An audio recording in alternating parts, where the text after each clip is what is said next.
Welcome to the Ethiopian Policy Institute. The Ethiopian Policy Institute is a think tank composed of experts on Ethiopian and African affairs. The Institute's mission is to produce and contribute rigorous research and in-depth analysis on Ethiopian public policy. My name is Biruk Haregu, researcher in public policy and the political economy of development in Africa. In part 2 of my conversation on the Ethiopian economy with Dr. Mussie Delelegn, we discussed the structural macroeconomic imbalances affecting the Ethiopian economy, and we outline and assess the future outlook for the Ethiopian economy. Dr. Mussie is senior economist and head of the Productive Capacities and Sustainable Development branch at the United Nations Trade and Development Division for Africa, Least Developed Countries, and Special Programs. The views and opinions expressed in our conversation are personal. They do not reflect the views and opinions of UNCTAD or the United Nations. We look at macroeconomic imbalances now, so we're going to move to sort of structural issues and end with the outlook going forward. So we've mentioned them already, but if we can, in a condensed way, quickly hit on what are the macro imbalances that are affecting the economy. Just quickly, just sum them up. Economy is a living thing. So there are always this kind of imbalances. Macroeconomic imbalance is one factor in an economy, but there are also imbalances in your external sector. It is also part of the macroeconomic environment, if you wish, that requires also what we export and what we import. There is always inherent imbalance in the Ethiopian external sector. So this is also one of the structural imbalances that we have. The second issue we have is also imbalances in terms of the budget deficit. There is this constant problem that the economy has been grappling with in terms of addressing some of the issues. When we talk of export-import, that is what we call the imbalances in the current account of the country. That leads also kind of structural problems in the balance of payment, which is linked to imbalances in the allocation of distorting the exchange rate market. There is imbalances within the exchange sector. Misaligned exchange rate is also another macroeconomic imbalance. There are imbalances also in the labor market, the unemployment issue that is linked to some of the macroeconomic problems, structural problems that we have. We also have the input-output market as well. So there are imbalances also in these areas. So basically, these are four persistent problems that cannot be addressed by short-term policies and short-term remedies. In a nutshell, these are four imbalances the Ethiopian economy has. Of course, one is linked to the other. Output is still driven by the export of primary commodities. Imports are dominated by manufacturing goods, technology components, medicine, and some of the essential, which you can't get rid of. So there is this constant imbalance between the export sector and the import sector. Our trade is actually disproportionately import dependent than export dependent. So we need to reverse this kind of imbalances, because the moment there is huge imbalance between the current account balance, you resort to borrowing because the balance needs to be offset. No one is going to give you freely. So the difference is between export import. The latest figure I have is in the range of about 12 billion US dollars. So you have to draw from your external reserve. You have to borrow, or you have to compensate through official development assistance. So basically, it creates a vicious circle. It weakens your own currency. It breeds parallel markets. It feeds into the parallel markets because each imbalance creates another set of imbalances as well, which forms a kind of chain and goes to the structural problems of the economy, which is agriculture-based, agriculture-driven, with less manufacturing sector, with large segment of the population in extreme poverty. The literacy rate that Ethiopia has achieved during the most difficult times in the country's history, during the Mengistu regime. I grew up in that regime. I know what it means. But the literacy rate that we achieved was totally reversed, and the illiteracy rate is increasing. Actually, it is one of the few countries in sub-Saharan Africa that is trending to that ugly trend, having the large chunk of, I think, close to 50% of our population can't read and write as we speak now. So these are social, economic, and structural imbalances that we have been having in the economy. They must be addressed. And to address structural issues, you need structural reforms. You need to address these fundamental issues through structural reforms, not in cosmetic or market-driven. These are problems that market is not interested to address in the first place, let alone to solve it. This essentially is the point that I was wanting to highlight. You have this imbalance between exports and imports. We're very much a heavy import-driven economy, which depletes foreign exchange earnings.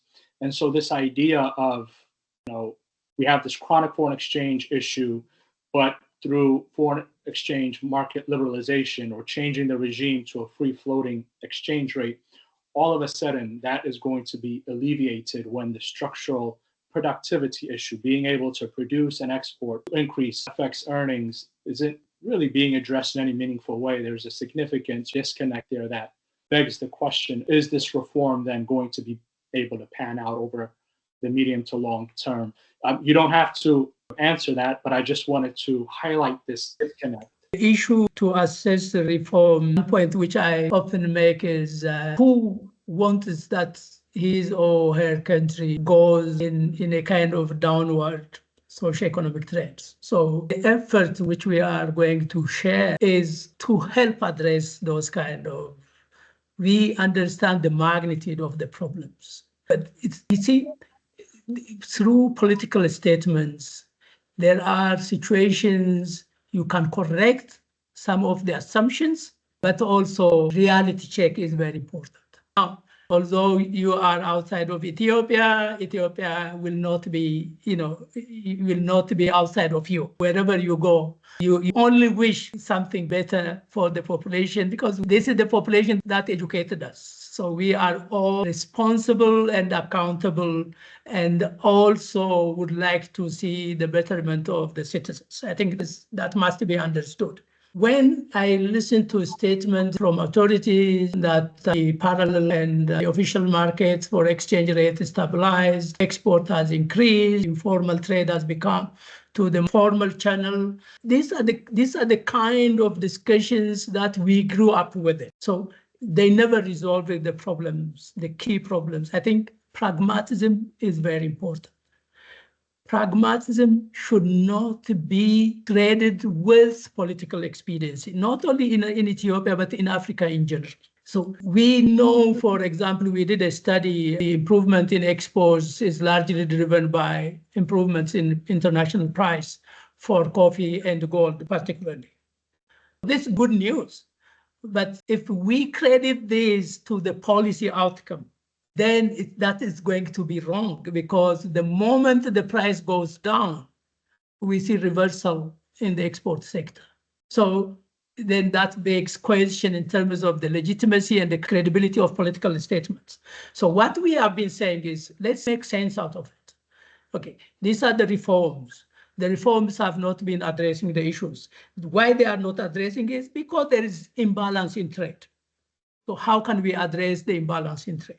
The debt service is another critical issue because that is also fundamentally the main issue, that is the source of imbalance, macroeconomic or structural imbalance in the economy. As we have been saying, it's penalizing investment in education, investment in health, maybe even investment in infrastructure.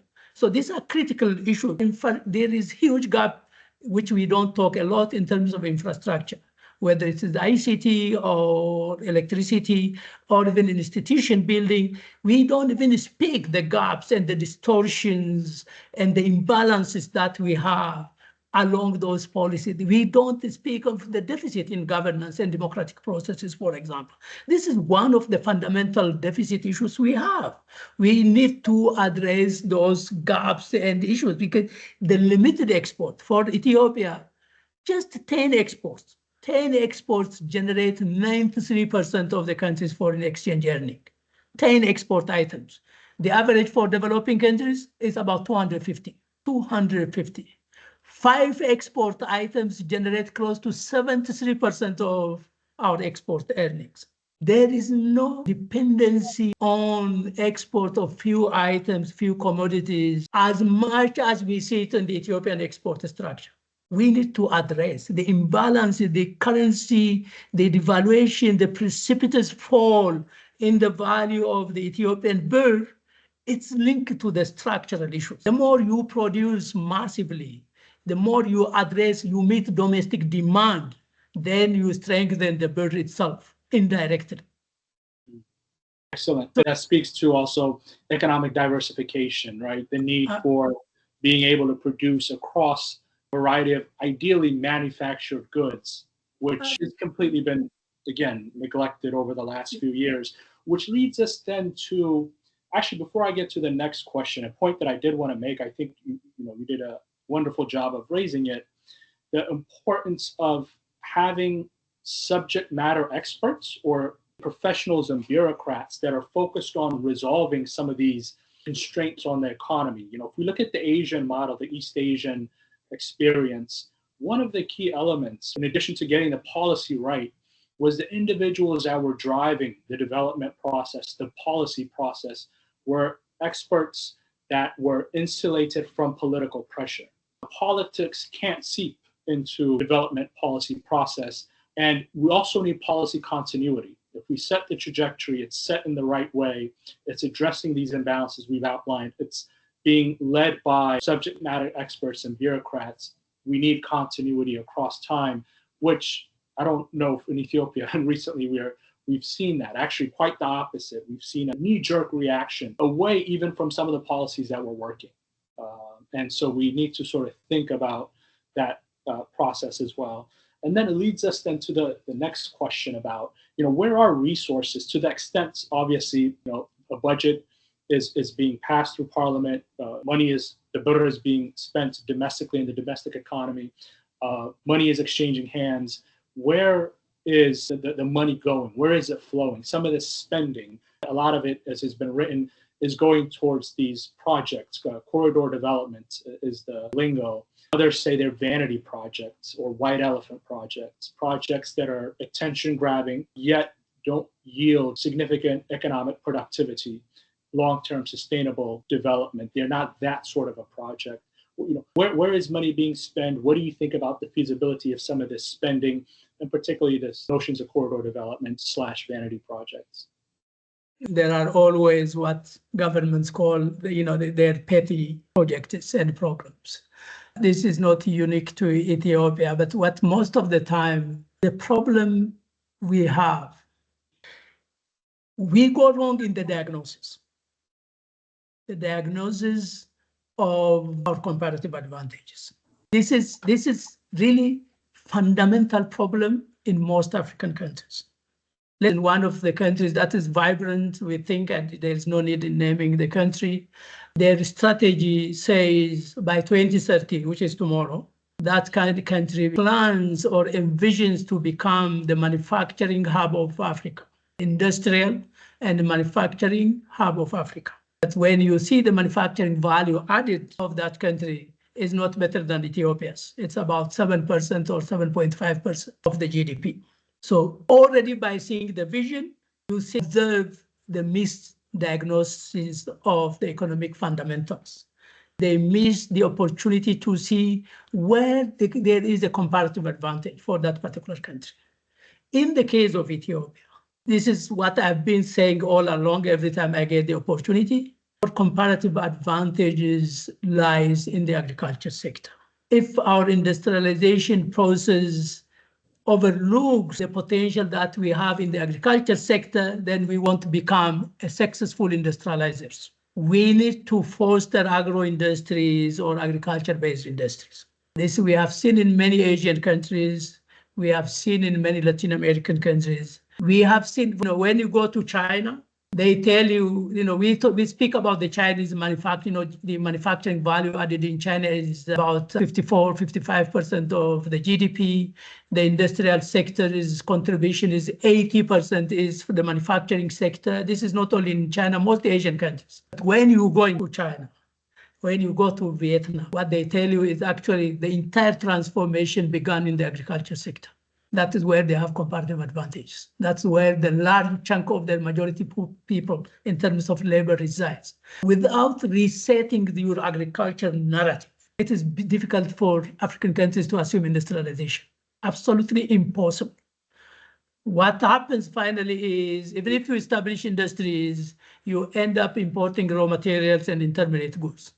That will not make you competitive. So these forward and backward linkages between the agriculture and the industry, that is missing. Coming to Ethiopia, if I were policymaker, I would have invested massively in agricultural transformation. Whatever resources we mobilize, whatever little aid money we have, transforming agriculture, rural agriculture means transforming the rural economy, building the infrastructure, expanding education, expanding health, expanding electricity, but because that generates jobs of the market, of the agriculture sector.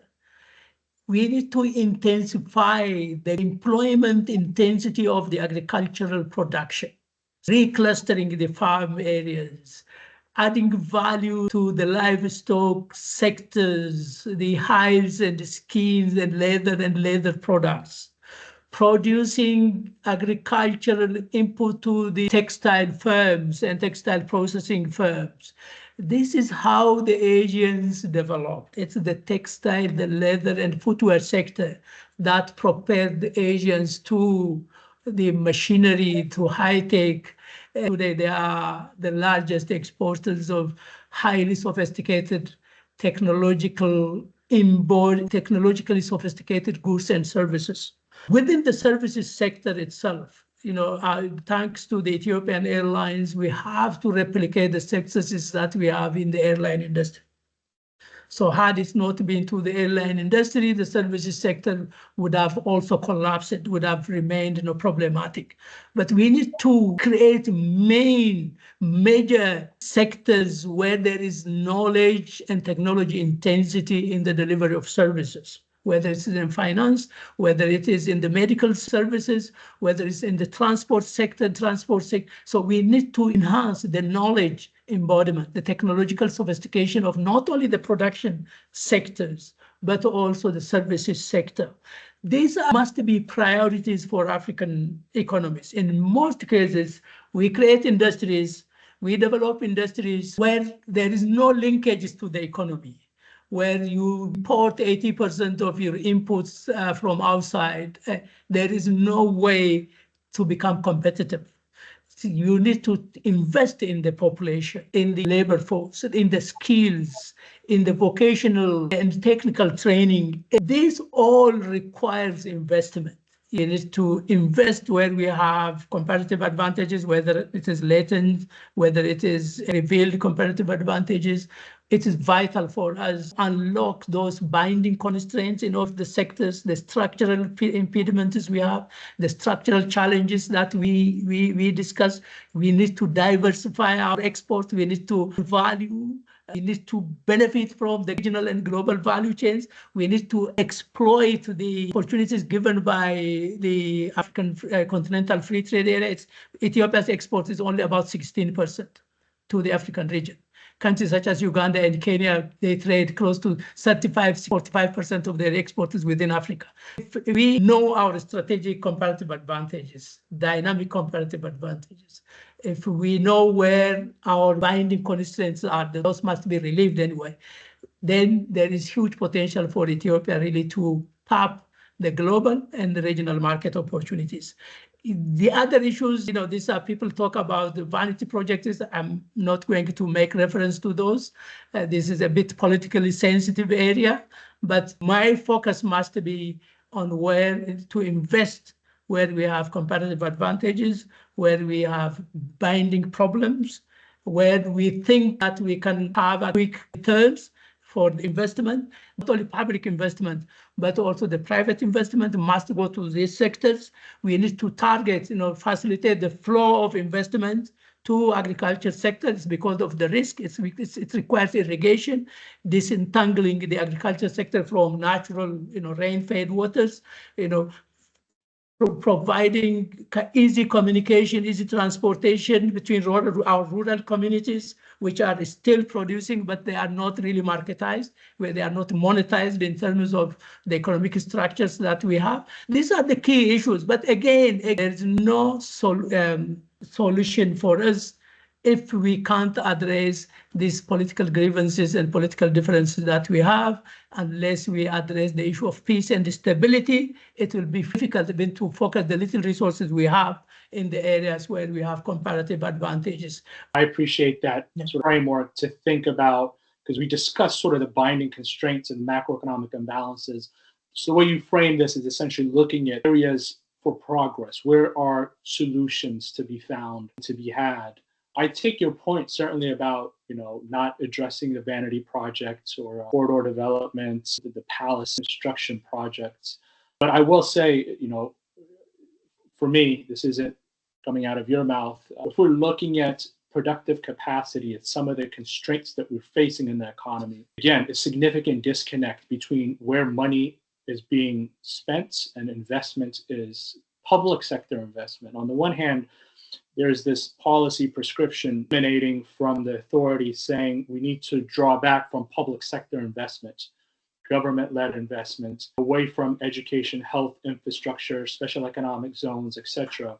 But there's yet again more funneling of funds and resources towards these pet projects, which, how inclusive are they? How sustainable in terms of development are they? How much employment do they generate? Significant questions to be had. How transparent is the process itself? We've discussed issues of illicit financial flows. How does that, square with projects such as these? A lot to ponder, think about in assessing this kind of policy approach. The issue is for us, it's knowing our comparative advantages. Where is it that we are going to, relieve some of the pains, some of the challenges, some of the problems that we have? Countries where they say agriculture is the priority, it's less than 5% of public investment that goes to the agriculture sector. It's less than 1% that local banks provide in terms of loans to the agriculture sector. It's a missed opportunity. It's a missed opportunities for most of our countries. How do we invested the little resources we have? We can achieve food security issues, problems. We address some of the rural poverty issues. When we say agriculture, it's not only producing goods and services in the rural area, but it is addressing the entire rural community in the rural economy. There is no way for Ethiopia and other countries in the region to break away from the kind of dependency that we have unless we focus on where 80% of our population resides. This is the rural communities. The urban population is only 20% of the total population we have. Massively, we are agrarian. If we have to focus in terms of jobs creation, in terms of reducing poverty, in terms of reaching out to the poor through education and health, and these are the areas to focus. This doesn't mean to ignore the urban areas, because 20% is also vital. This is a vital component. This is a modern, civilized, and educated elite we have. So there is no way to abandon this one. What we are saying is, whatever resources we have, it is better to see where is it that we are going to break our dependency? Where is it we are going to address our vulnerabilities, in terms of not only economic shocks, but also the societal shocks that we see most of the time. How are we going to address those gaps? We need to reorient our expenditure patterns, our investment patterns. We have to have the kind of open policies and open discussions. So this is not to criticize the government, but this is simply, we should not continue cycles of lost decades. Every decade passes, we say, oh, the 80s, the 1980s were lost decades for Africa. Or like then 90 passes, you say 1990s were the lost decade for Africa. Then you continue this cycle of lost decades. These are cumulative problems that we are postponing for the future. We need to address them now as we speak. I will add here that, your point is well taken, that there is an importance to lining up economic policy based on comparative advantage, dynamic comparative advantage in particular. My argument would be that largely we do know where our comparative advantage lies. It's sort of the policy disconnect. It's a lack of agenda setting, a lack of policy prioritization that's a hindrance. So, for instance, on the agricultural dimension, we knew throughout the early 2000s, even going up until about 2012, the main driver of the economy was the land leasing policy, where significant amounts of investments were being put into agriculture to increase productivity in the sector. Contentious, how effective was it, etc. But at least there was a recognition that that has to be the priority. The agrarian sector had to be a priority. Significant investments went there, as well as infrastructure, broadly speaking. Then came the need to develop the manufacturing element. And to your point, rightly, there needs to be linkages between sectors. Inputs from the agriculture must feed into manufacturing. And there needs to be consistent learning by doing, ideally for domestic firms. This also linkage needs to be between foreign, we certainly need the foreign capital, the foreign know-how, the technology, but linkages have to be there between domestic and foreign firms. So there was a sense of continuity, policy continuity, strategic continuity that was at play.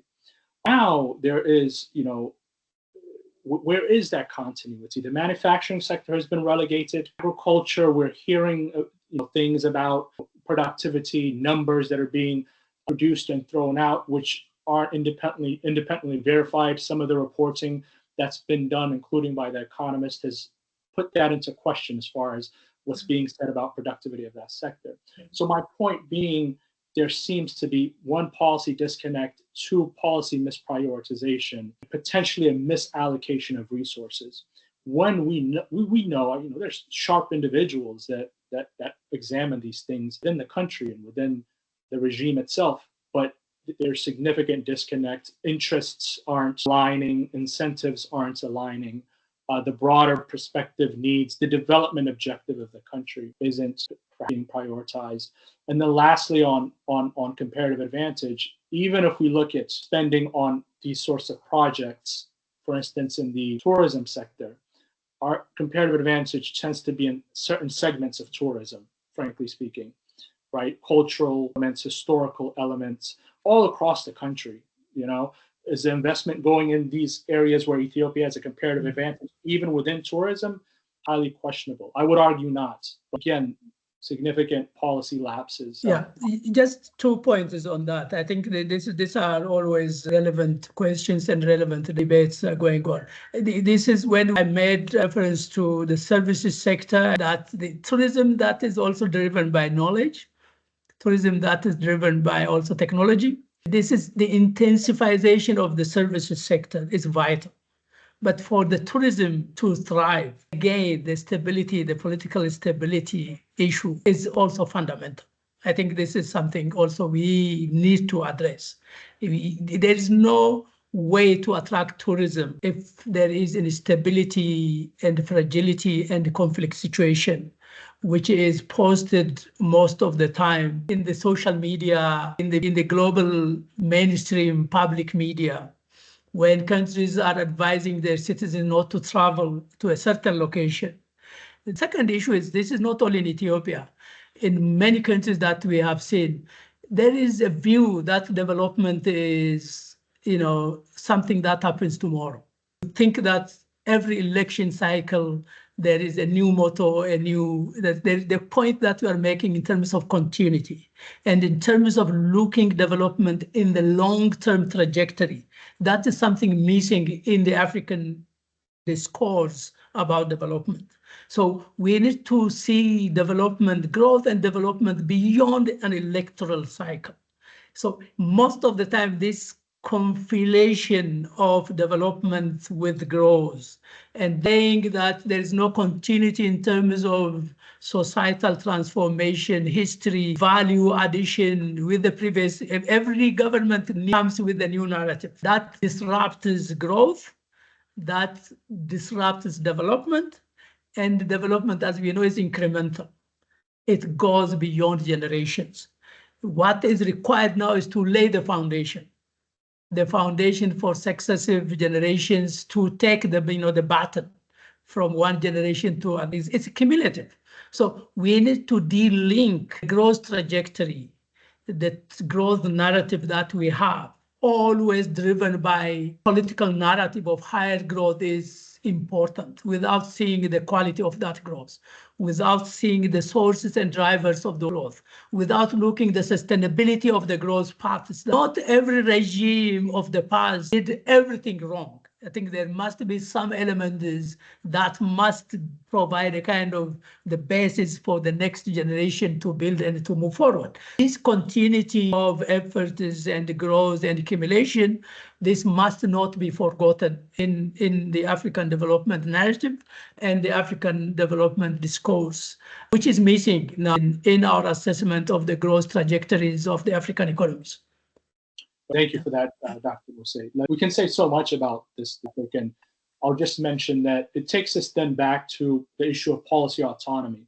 If we need policy continuity across administrations, there also needs to be policy autonomy so that there isn't so much interference and knee-jerk reactions driven from outside interests. But I want to quickly speak about the research that you've done with your colleagues. I mean, trade policy is one of the structural challenges that we face in terms of the imbalance in trade and balance of payments. You and your colleagues recently published a paper, I believe, in the Ethiopian Economic Association, implications or the impacts of U.S. tariffs on the Ethiopian economy. So what did you guys find, and what are potential policy proposals that could be put forth to help guide trade policy?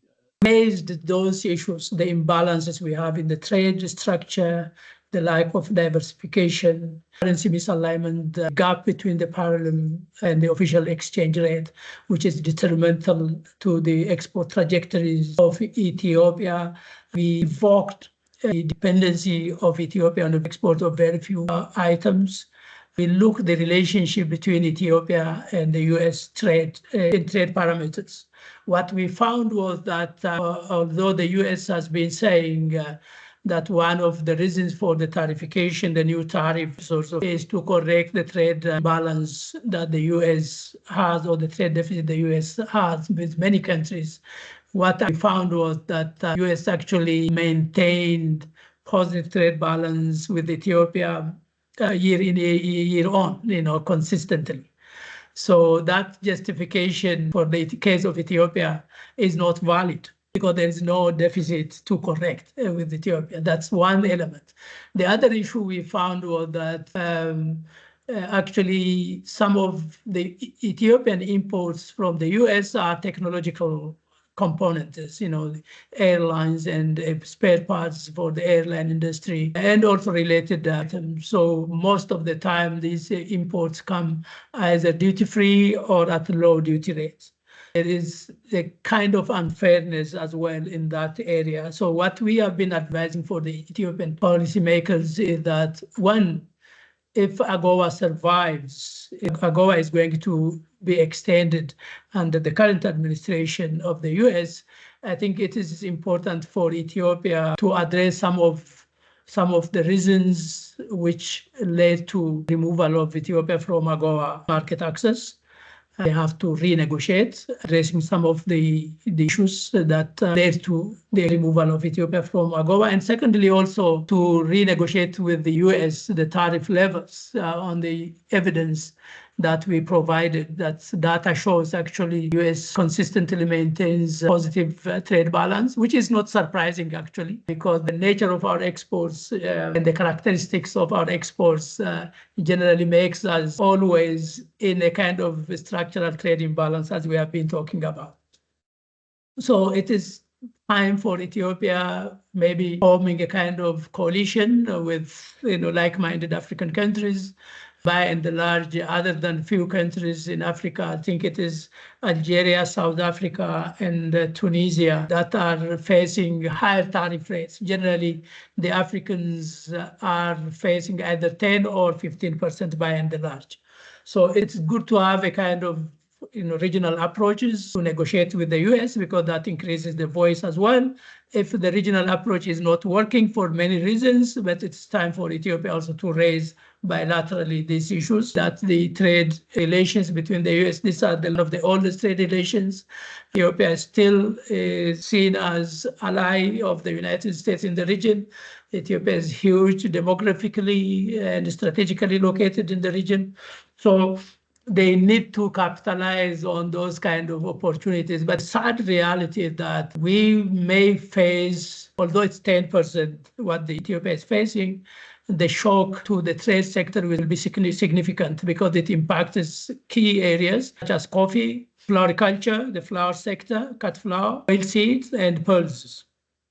So these are, by and large, these are areas where Ethiopia has comparative advantage. There are opportunities in the textile and leather sectors because some of the large suppliers of leather products and textile and garments, particularly from Asia, they will be facing higher tariff than Ethiopia. Vietnam is in a similar situation, India and also China. That may open a little bit opportunity, a little bit of gap for Ethiopia to gain, but we need to improve our supply capacities. We need to improve our trade logistics. We need to improve the quality of export items, the textile, that we must be competitive, not only in terms of price, but in terms of quality. These are the kind of advices that we provided. It is this lack of diversified export opportunities that makes Ethiopia more vulnerable than other countries. For the countries that face similar tariff, but if they have diversified export items to export, value-added export items particularly, they can reduce their vulnerabilities to the shocks coming from the tariffication processes. Since ours is low value-added agricultural commodities by and large, is only, I think, textile is less than 0.1% of the US market imports, because 90% of the US textile imports come from the Asian largest suppliers and some European suppliers. And only 10% are shared between the rest of the world. For example, South Africa, they have better textile industry, but they are facing about 30%. But Egypt has vibrant textile sector, but they are facing 10% at Ethiopia. So even if the tariff is low, if our competitiveness threshold is weak, if we are not competitive enough to take advantages, then the situation will be the same. And the shock will be amplified for Ethiopia as well, even in those sectors where the tariffication is a little bit lesser for the Ethiopian case. Great. Well, that makes a lot of sense. Thank you for that overview. Yeah. And I would also just ask, in addition to diversifying the actual products that are produced in exports, it's been said that market access also needs to be diversified. If you remember when AGOA exclusion came into effect, one of the arguments that was put forth by regime officials was that this shouldn't have that much of an impact because we'll just diversify our market. We'll look to the Asian market. We'll look for the African Free Continental Trade Area as a market. And my reading and research and analysis, I haven't seen that truly take hold. And so I don't know if you guys have looked at market access, what that looks like for Ethiopian products, and if it's shifted in the last couple of years.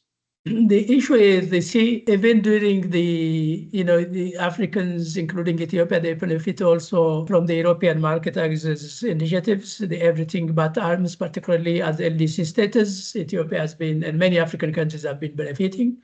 Also through the EU partnership agreement, there is the most favored nation status for African exporters generally. But the issue is, since our supply capabilities are low, our market share has been on precipitous decline.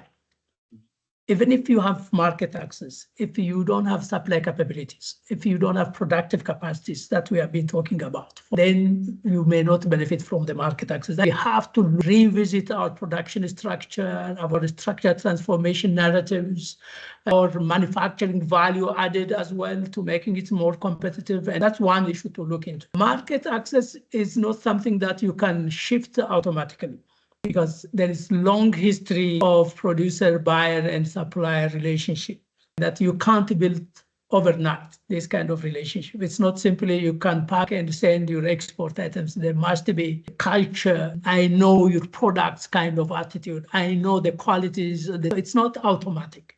It takes time. Secondly, even if you shift markets, you are shifting from developed country markets, which are more lucrative if you meet standards, to less lucrative markets. I'm not saying this is a bad idea in terms of strategic export diversification for Ethiopia. I think European Union, the US, Japan, EU share in terms of export is in the range of 35-40%. That's huge. So our market dependency is significant on European markets. The issue is when we talk of export diversification, it is important also to see market diversification strategically and simultaneously, not in terms of trade diversion, but in terms of trade creation. The rise of China, African trade tilted towards China. I did major research and I published on this. That gave Africa huge opportunity. China became buyer of last resort, like the US has been buyer of last resort for the global economy. Now Africa's trade moved towards China, which is positive, which is very encouraging trade. But there is no change in the kind of relations that Africa had with other developed country partners. We have been exporting raw materials to Asia, to Europe and America, and now we continue with the same kind of pattern. That is not trade creation. When we talk about value addition and transformation, we have to also look into market penetration, market expansion. Some countries, smaller countries such as Singapore or even Vietnam, they export to more than 100 countries in the region. For us, about 8 countries absorb 80% of our export. That's a significant by Saudi Arabia, UAE, now the US, Switzerland, and the Netherlands, Germany, China itself. So our dependency is not only on the few export items, but also few markets. Export destination is very narrow for the different products.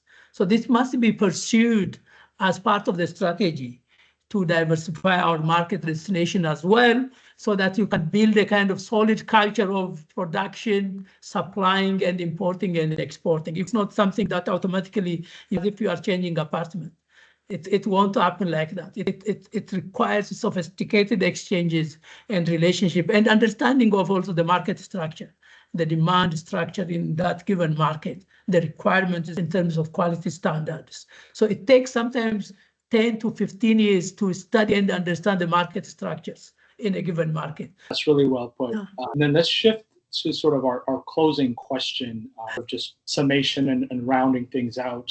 Looking ahead now, in terms of an outlook or forecasting, short, medium, long term, however you want to frame it, where do you see the Ethiopian economy going in the years ahead? In the immediate future, if we do not address some of our political problems we have, there are growing uncertainties globally. There are changes in global partnerships, and our vulnerabilities externally will continue, will increase. Our indebtedness will not be resolved by debt restructuring, because the component of debt restructuring is basically, it also signifies that the other sense of debt restructuring is that you are unable to pay your debt. So it sends the wrong signal. It should not be portrayed as a strategy. The strategy to resolving the debt issue is one is responsible borrowing and also building your capability to pay debt repayment commitments. To do that, you have to address your structural gaps that we have been saying.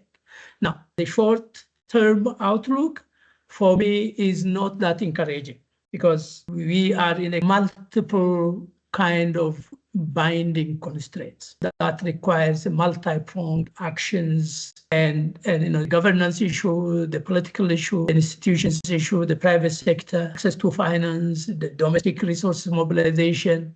These are all critical issues to be addressed. But in the short term, I don't see a kind of fixture to this kind of problems. This requires long-term scenarios, because as we have been saying, these are problems, structural problems, but we must start now acting on them. That's why I was saying to reach where we wanted to reach in the long-term scenario, we have to refocus now. We have to understand, identify clearly. By the way, just one point about always, I'm getting fascinated by Vietnam. When I was a student, Vietnam was not producing a single coffee to export. No single coffee. Then midway, they'll be selling about $1 million US to former communist countries, China and Russia. Today, the largest exporter of coffee is Vietnam after Brazil. It's not only raw coffee, but it's processed, value-added, transformed. Coffee, Vietnam now is an industry. Export sector is hugely contributing sector today because they found their comparative advantages, that they have comparative advantages in coffee sector. We need to reinvent our comparative advantages. We have to recreate our comparative advantages. Values where we have resources, but we have not practiced. So the way they prioritize comparative advantages in Asia is they focus more on value adding. In the fish sector, they don't go, culturing, aquaculture is the big industry in Vietnam. They don't go all types of fish. They select fish that have global demand. What I'm saying is, when you select your comparative advantages, you have to select which have global demand. Where is the return is the highest to investment? Where is it that our competitors are good at it? How can we exploit their weakness and their gaps in those areas? It is a kind of constant discovery. Secondly, I think I would also say, again, a government alone will not address this vexing multi-dimensional development challenges that we have. So we need to create conducive environment for the private sector with a focus on domestic private sector. Without vibrant, dynamic, competitive private sector, we will not reach where we wanted to reach. When we provide incentive structures for the private sector, we need to carefully identify which are the private sector that is adding value to the economy, which are the private sector that are creating employment opportunities, which are the sectors that are export-oriented. We need to support them. We need to identify them. We have to facilitate their integration into the regional and global value chain. So that is another equation. We need to address the infrastructure gap that we have. The electricity issue, the ICT issue, these are defining the future of industrialization and manufacturing and competitiveness. We need to raise challenges we have domestically in terms of production and productivity. So that energy and electricity must really boost up our manufacturing, our competitiveness in attracting investors, in motivating and accelerating domestic investors as well, but also in realigning our production structures to high value, technologically sophisticated, knowledge-intensive goods and services. So we need to address those gaps. But again, harmony, peace, and stability is key for any economic parameter. With ethnic polarization and fractionalization, I wrote extensively on these issues, how they are anti-developmental in nature. And we need to reconsider how to harness our potential. We must ensure mobility of knowledge, mobility of capital and people within Ethiopia first. That is the only time you can rediscover your comparative advantages, add value, transform, harness the potential of your people, irrespective of your identity, your ethnic identity. So these are the kind of issues for us to address, because this creates grievances, a kind of rivalry, a kind of local mentality instead of having a national identity, national mentality to invest, to work together, to address some of the common problems, the problems of marginalization, problems of poverty. These are identity blind problems. We need to address common problems collectively.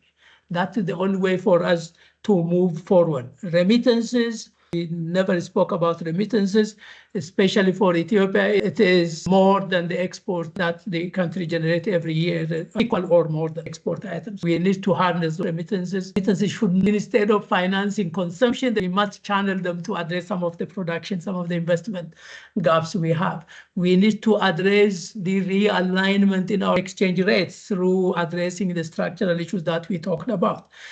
We lay the foundation. These are not the problems that we can fix tomorrow or the day after or in one election cycle, but we need to set the foundation, the fundamental, the basics. If we set the foundation for our takeoff in the future, this is the country of 130 million people, huge demand for whatever you produce domestically. It is a power to reckon on in terms of enhancing production and productivity. If we have right policies, right incentive structure, we need to capitalize our geographic location. We rarely speak about the heritage sites we have, the archaeological sites we have, the paleontology sites with the fossil sites. That is expected to answer the biggest question in humankind regarding the origin of man.